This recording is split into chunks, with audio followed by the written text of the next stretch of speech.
Hey everybody, Bill 1911 here. I just wanted to leave you with a joke that I think is particularly funny, so I'm going to go ahead and tell it.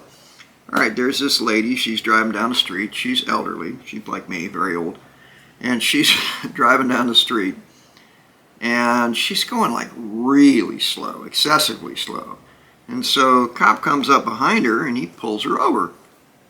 Just to, tell her, can you drive a little faster because you're obstructing traffic.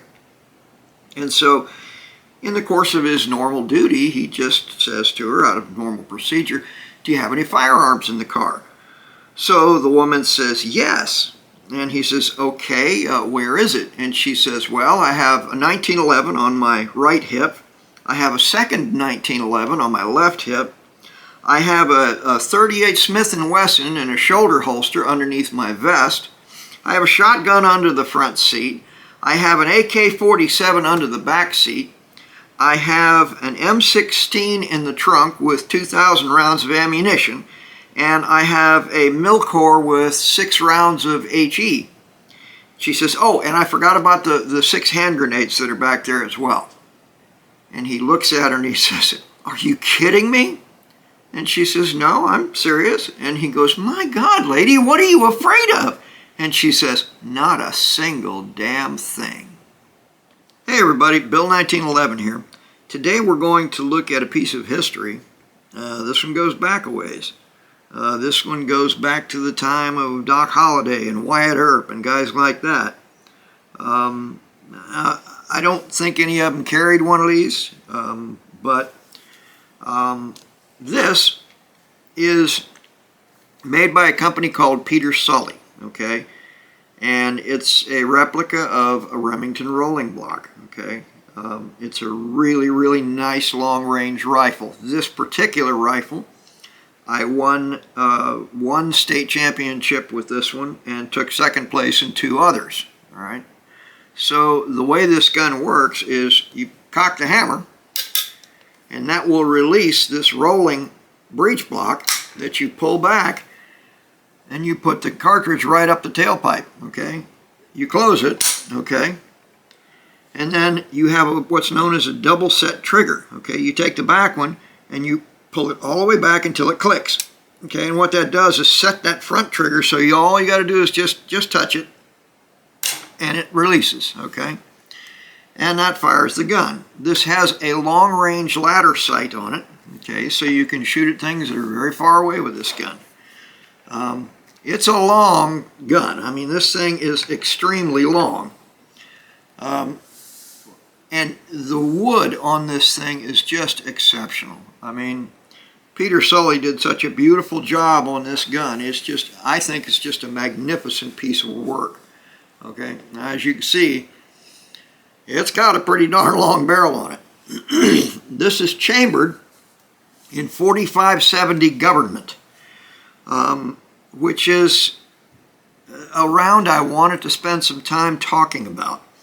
The competition that I shot in with this rifle was called a black powder cartridge rifle competition. In other words, we load the cartridges with black powder only, okay? So with black powder cartridges, the black powder is always measured by physical volume. Okay, in other words, the cartridge case will hold 70 grains of black powder. Okay, and it's what's known as a compressed load. So when you put the bullet in and you push the bullet down in the case, it compresses the powder into that case. Okay, so there are a lot of issues involved in shooting accurately with that stuff, and I did pretty good. There are those that did better on black powder cartridges, on loading those, but I did manage to win a state championship with this gun.